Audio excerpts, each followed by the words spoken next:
What's up, fellas? So this was me at Piedmont getting my physical, my yearly physical.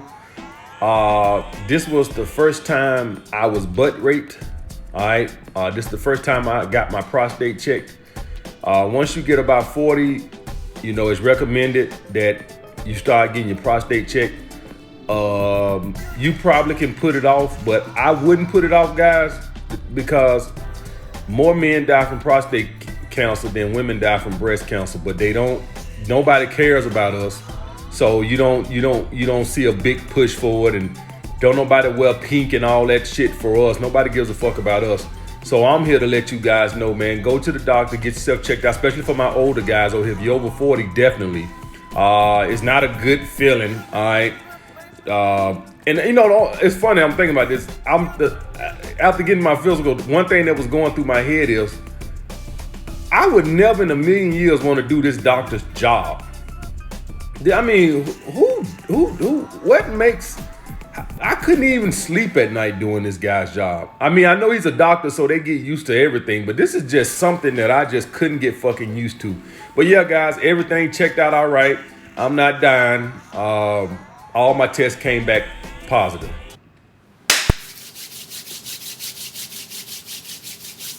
What's up, fellas?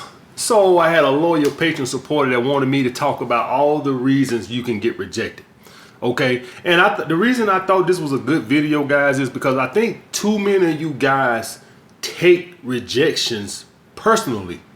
Okay, guys, it's not personally. Okay, y'all guys got to understand that rejection just really based off of preference. Okay, preference. It don't mean so it's most of you guys, as soon as you go get rejected, you immediately draw to your insecurity. Okay, if you short, it's no women want short men. If it's you bald, no women want bald men. If you fat, no women want fat men. If you skinny, no women want skinny men.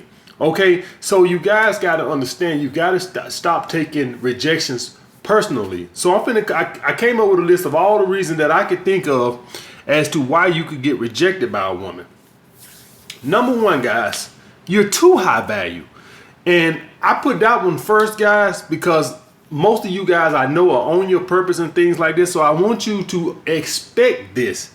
Okay, what's going to end up happening, guys, is if you too in shape and you start making too much money and you too flamboyant and you too confident, and what happens then is women say you cocky, right? So when a woman say you cocky is basically her way of saying that, you got too much of abundance mindset. You're not putting me on a pedestal. That's when a woman says you're cocky, right?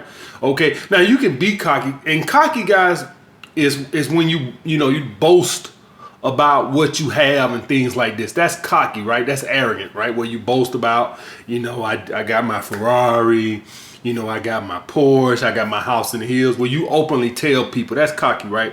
But you don't even got to do that with some women. They'll say you cocky just because you're not putting them on the pedestal, your highness, okay? But primarily, guys, if you're too high value, the type of woman that this is going to turn off is the woman that's ready to settle down, or she's not in that stage. She's not in that promiscuous stage anymore, okay? So in other words, she's looking for one guy. Usually, guys, not all the time, usually, once a man become high value, usually, all right, some guys just beta simps and just want a wife and shit no matter what they do, right? But usually what happens when a guy gets his shit together, get his body in shape, he want to have a little fun a little bit. He want to explore the fields. He want to have a little fun. He want to sow his wild oats, right? Because now he has options. And also what ends up happening, guys, once you become high value is you start noticing that you have more options, so it makes you more picky. So you're more likely to stay single longer, unless you just one of these guys who brainwashed to always. In other words, if you're a guy that don't know how to be alone, no matter if you become high value, super high value, no matter what, you can become a fucking superstar. Okay? How many times y'all done seen these celebrities, they leave one wife and go get Brad Pitt. Brad Pitt, leave one girl, go right back and get in another relationship. Robin Williams. God rest his soul. Robin Williams, leave one wife. Next time you turn around 2 weeks later, he married again. Okay, guys? So no matter how high value some of you guys is, even if you got status and fame, some guys just can't be alone. They gotta have a wife. They gotta have a girlfriend. Okay, guys? But for most of you guys, a lot of you guys, if you become high value and you got an abundance mindset and you know how to be alone, it makes you picky. Well, women who are looking for a guy that they're ready to settle down with, who's out of that stage or whatever, they know that. They done dated that guy. Most women done had that guy before. They done had that high value guy before. And maybe he was high value because he had status or what, who knows. But she done dated that guy that didn't want to settle down, that thought he was the shit. And so she don't really want to deal with that no more. So if you come over there and you too flamboyant, or you too good looking, or you too ripped, you know, you one of these guys who just put together good, dress nice, nice car, she'll reject you because she don't want to deal with that. She already know you probably a fuckboy. And for all you guys that's not familiar with what fuckboy mean is, a fuckboy is basically a woman's way of saying playboy. But they say fuckboy because women are good at fucking shaming tactics, right? They can't say, oh, he's a playboy. No. He's a fuckboy. That's a shaming tactic to, you know, degrade the playboy. All right, so that's their way of saying you're a male slut. Okay, guys? But so you will turn off women like that who are looking to settle down if you're too high value. Number 2, guys, looks. Looks matter. I don't give a fuck who you have, all the confidence and swag you want to. Looks matter.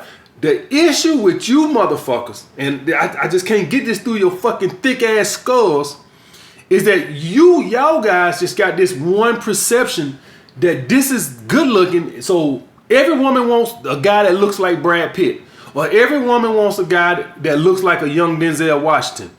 See, y'all just got these preconceived notions that if you don't look like Denzel at 30 years old or Brad Pitt at 30 years old, because they're the good looking guy. So if I don't look like that, then Brad Pitt could have got his ass turned down if he was just a regular guy. If Brad Pitt was not a famous celebrity and he was just a normal guy, he was Brad Pitt the carpenter, and he went to a nightclub, you best believe he would have got his ass rejected, just like anybody else. Same thing for Denzel Washington.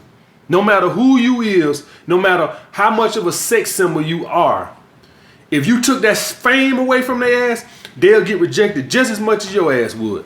So y'all guys got to get this preconceived notion of this is what good looking is and this is what good looking is. There is no such thing as good. Okay, there is a baseline for what people perceive as good looking, right? The best thing you can do, guys, and this according to Wikipedia, a baseline is a line that is a base for measurement or for construction. You hear that? The word baseline may refer to baseline, the process of managing change. Baseline, the starting point for delimiting a coastal state. I'm gonna edit that out, guys.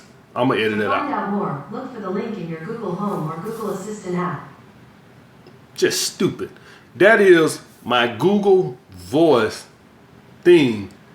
And I got it on all the fucking TVs, and it just cuts on when I say certain fucking words. Fucking annoying as fucking hell. I had one, I'm in here asleep, and the motherfucker went off and started talking. I got on, but anyway, getting back to this looks thing, guys. The thing what I tell you guys is the best thing for you guys is to be as lean and fit as possible. That gives you the best way of maximizing the looks you do have. Regardless if you look like Brad Pitt or Denzel, the best thing that you can do is to be as lean and in the best shape as you possibly can. Okay, that's all you fucking can do. Some women are gonna like it. Your height matters. All right, your height matters. I'm just gonna tell you now. If you short, you are at a disadvantage because some women, if they see you short, they not even giving you the time of day. But guess what? Being black matters.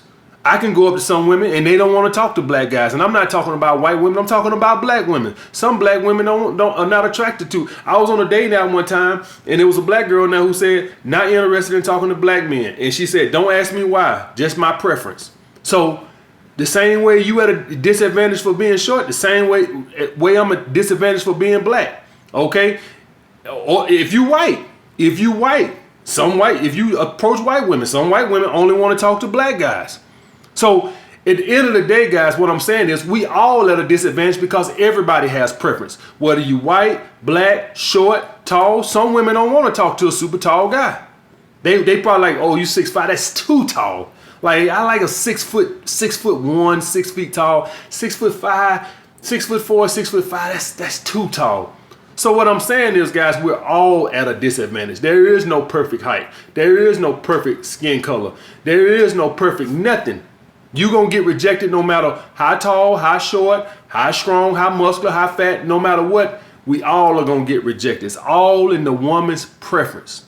Only thing I would say to that is that, by and large, I don't know too many women who are attracted to fat guys. I just would say that. I'm not saying because I was 300 pounds, I was still banging chicks. So there's some women who don't mind, right? Who don't mind, you know.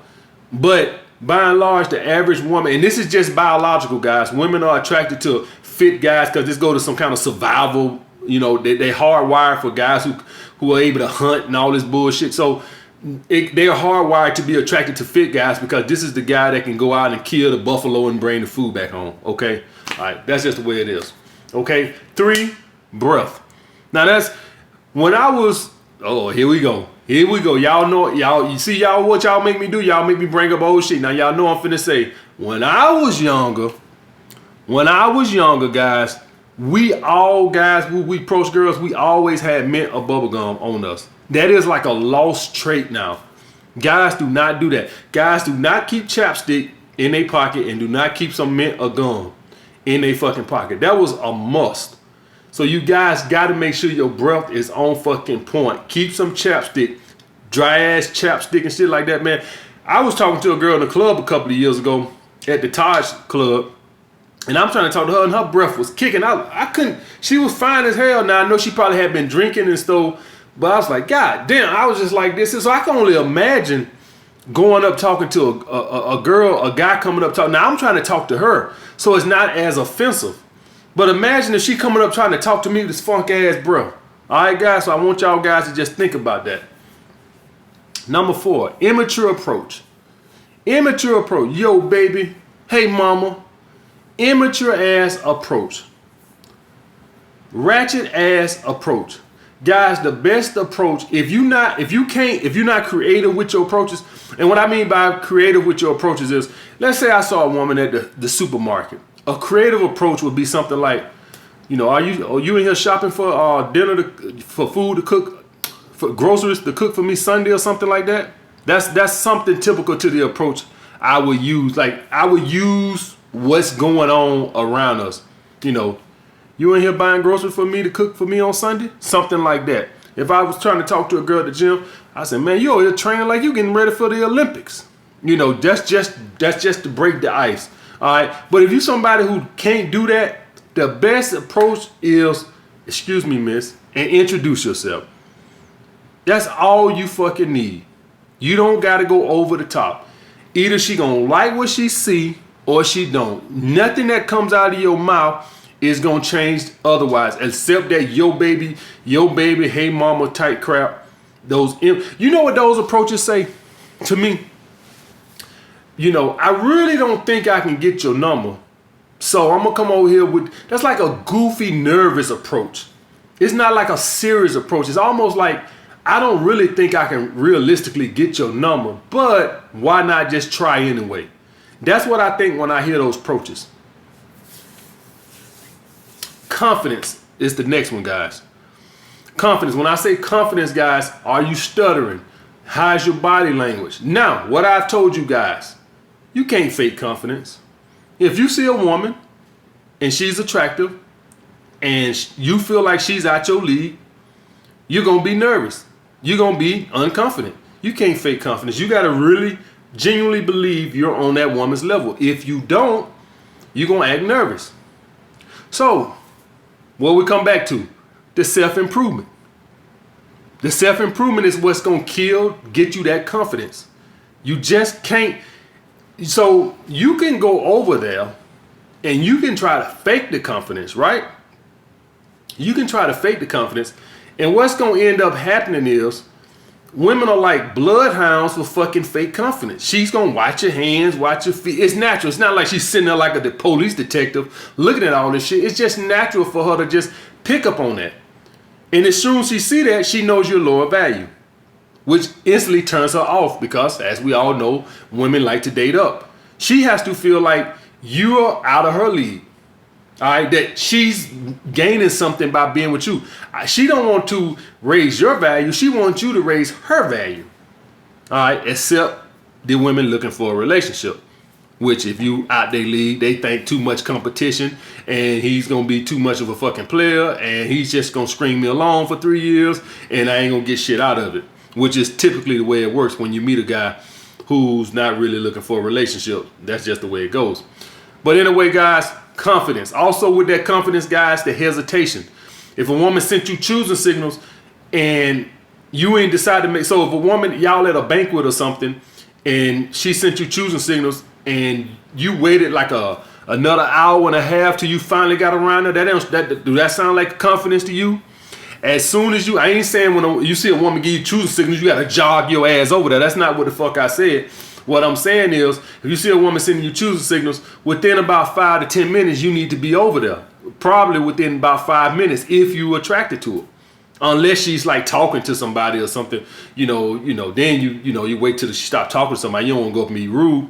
But other than that, if she's just, standing there or something like that, or just talking to a friend or something, you can go up and excuse yourself and introduce yourself, guys.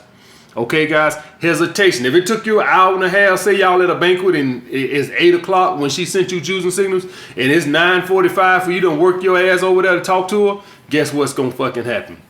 It's a good chance you're going to turn off because you didn't act very confident. Or she don't think you thought she was that attractive. Either one. Number 7, guys, next, availability. Now, if a woman just got out of something with a guy who had an attachment to her, all right, and then you come up and you meet her 2 weeks later, she might not be in a mental mind space to talk to you. That's just the way it works, guys. Women have to be in an available mind space. Us men, we not like that. All right, I could just broke up my high school sweetheart yesterday, and I got another bitch trying to give me some ass today. Well, I don't got no problem. But women don't work that way. When they have an attachment to another guy, this is why I tell you guys, if you get a woman attached, seriously attached, that's the only time a woman won't cheat. She's too busy chasing your fucking validation. I'm talking about seriously attached. Not kind of like you a little bit. Not she kissed your dick tip. None of that bullshit. I'm talking about seriously attached, where she calls you all the fucking time. She pursues you 3-4 times. She'll text you 3-4 times a day just to see how your day going. Good morning, baby. Hey, she'll text you in the afternoon. What do you have for lunch? She'll text you again when she get off work. I'm getting off work. What you up to? And she'll text you again before she go to bed. I'm going to bed, baby. Have a good night. Some shit like that. That woman is attached. That woman now, she is not cheating on you. I am telling you, she's not. And I ain't saying it's on some moral shit.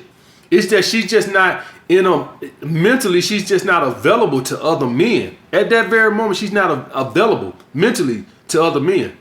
Okay, guys, that's what I say. That's the only time to me women won't cheat. So if she's in that mind space where she's attached to a guy and you approach, no, you will get rejected. She's not available. Also, guys, if she's dealing with a busy work schedule. So let's just hypothetically say she has 2 kids, and I know you fucking, when I say kids, everybody over here red pill. I don't give a fuck about the bitch got no fucking kids. I'm not trying to raise them motherfuckers. Y'all know I'm not a relationship. I never understood why red pill men worried about a woman kids. That's for guys who purple pill guys should be worried about that. If you're a red pill guy, I wouldn't give a fuck if she got 8 kids. Well, what that gonna mean to me? If you purple pill, that's something you need to concern yourself with, because you're gonna be the one raising them motherfuckers. Because you the relationship guy. Now, I'm not trying to get no relationship. I don't give a fuck. You got a little tribe. Don't make me no damn different. All I'm trying to do is fuck. I ain't raise them. I don't even want to see them. I never understood why red pill guys are so against dating women with kids. Because you know why? Because deep down you're purple pill. You just won't admit it. You purple pill. You really want love. You are a purple pill faking as a red pill. You not red pill. Red pill dudes do not care about a woman kids. I'm not getting in a relationship with you. I don't want to see the motherfuckers. I don't want to know the motherfuckers.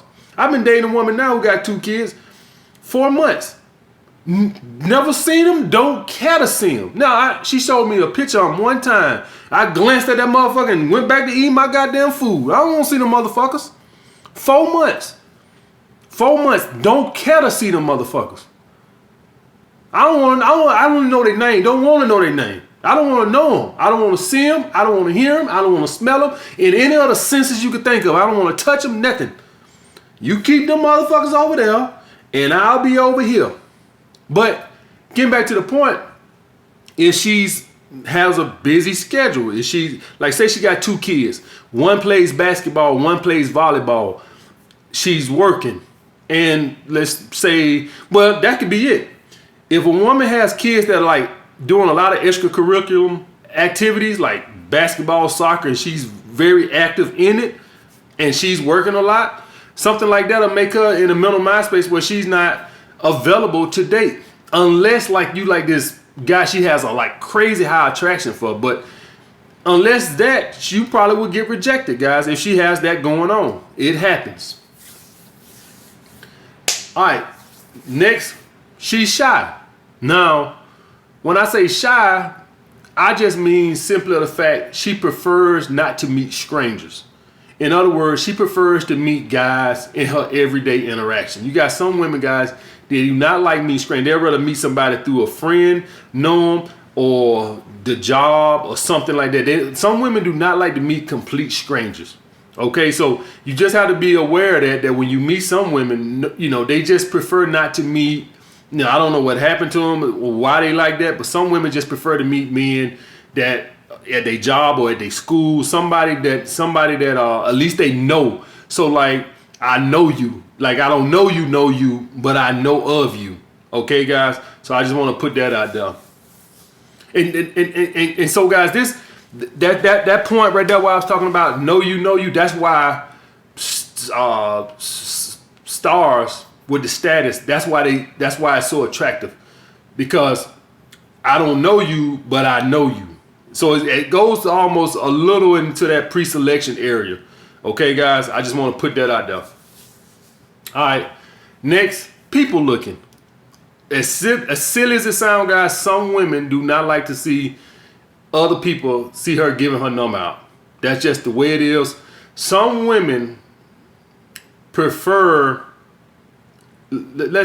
some women prefer to have this mysterious streak that they don't want nobody to know who they date, who they fuck, or nothing. That's just the way some women are. They like nobody to know nothing about who the guys they talk to, who the guys they date, any of that. That's just the way some women are, guys. Next, and none of these in any particular order, guys. I just came up with the list. None of these in no particular order, because if it was, this would be higher up on the list. But this would be clothing and shoes, the way you dress. Okay, that goes to hypergamy. That's why that would be on the list. That's simply dealing with hypergamy. As any of you guys know, this has been some of the stuff, it's amazing, because I think a lot of guys are not being raised by fathers or something like that. But this was something that just was, every guy knew this. The first thing a woman knows about a man was his shoes. Not his teeth, not his ears, not his shoes. Because that is hypergamy, guys. A woman can tell a lot about your value and your financial state off of your shoes. Next, guys, she knows you. So for some women, guys, it's just the opposite of the other girls. If some women prefer, if you talk to her at her job and she knows you, or you work with her, you go to school, some women prefer off-brand dick. Okay? Some women don't like strange guys. Some women only like strange guys. Not personal against you, but some women like, so when a woman who deals with guys in her everyday interaction, if it goes bad, you run the risk of everybody knowing your business. For a woman when a woman dates off-brand dick, this is how a woman can have 200 bodies, 300 bodies, and nobody knows shit. No, because she's smart enough to deal with off-brand dick.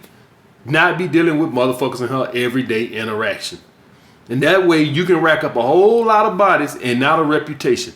This girl who prefers to talk to guys that she only knows or work with, this, that, and other, she can't rack up all those bodies like that. Because she can't run through. So when y'all guys see the celebrities, right? Khloe Kardashian and all these motherfuckers, right? And y'all see when they were single before they got married, how many guys they would run to like every 3 months. And you see how slutty it makes them look? That's because they're in the public eye. And that's how it would look when a woman would date, if she date a lot and everybody knew about it. You'd be like, damn, you just was talking to this dude and that was 3 months. But we do the same thing, but we're men, so it's not a big issue. But with women, they do that. It's like, damn, you got 5 bodies this year. And that's not bad. 5 bodies, that's not bad. That's not bad. If a woman, but it looks bad. It smells like a skank. Do y'all guys get that? And so some women are smart enough to deal with off-brand dick. Okay, so if you go up and talk to a woman that you know, you could more than likely you would be at a greater disadvantage than if you was a guy that she met in the country somewhere, out of town or something. Next, guys, location.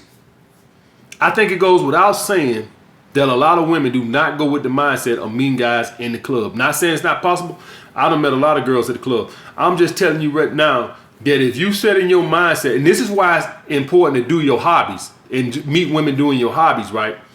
Because when you meet women doing your hobbies, they guard is down. When women go to the club, they guard is up because they thinking guys came in here just to meet women. So they guard is up. But if you met her playing, I don't know what you might like to do. Let's say you go to a pool hall and you shooting pool. Well, a pool hall is not something that you just think a whole bunch of women is gonna be at. But let's just say it just so happened 2 girls come and they sit at the bar. You more likely to get some out of get something from them than to get something from a girl in the club all glissed up and stuff like that, cause her guard is up. And she go in with these preconceived notions of every guy's in here just trying to get laid. So y'all guys must understand that location matters. That's why it's much better to meet women doing your hobbies, going about your everyday life, than on day naps and in the club. Any place, anything that's geared towards meeting women is a bad place. And anything that's just geared towards letting things happen organically is a much better option, guys. And last, guys, conversation. The reason why I letting y'all guys hear those phone calls, guys, is I was just trying to give y'all, some of the girls were born and shit, this, that, but I was just trying to give y'all some examples of how I carry conversations. Okay, if a girl asks this, how I take it there, that I don't let it just flatline. Okay, y'all guys got to know how to carry conversations. If she says this, if I could take one topic and I could turn that into a 5 or 10 minute conversation, because I'm gonna ask questions about that topic. If you're talking to a girl and it already seemed like you done ran out of words, like you don't know how to carry a good conversation, or just say y'all not compatible conversation wise, any of those. But in effect, guys, your conversation, your ability to hold an interesting conversation does matter. Now, I don't believe in keeping a very long conversation when you meet women. I believe you keep it brief, get a little comfortable with you right then, but keep it brief, maybe a couple of minutes, and keep it moving. Okay, because she's already trying to disqualify you. Okay, but those are the reasons, guys, all the reason why you can get rejected. Stop thinking you're ugly. Nothing is wrong with you, or you're weird, or you don't have enough charisma. It's just that woman's particular preference. That's it. Not that personal against you. All right, I'll get back with you guys later. What's up, fellas? So this was a chick that I was hanging out with for the second time. We ended up back at my place watching The Sopranos. Had a good time, got a nice ass on her, guys.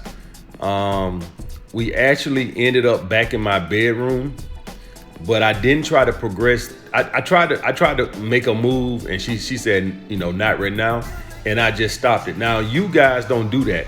When a girl tell you that, you wait a few minutes and you try again. She probably will stop you again. You keep trying to progress things. The reason why I don't try to progress things, for one, I got 2 solid girls in my chick rotation that fucked the shit out of me.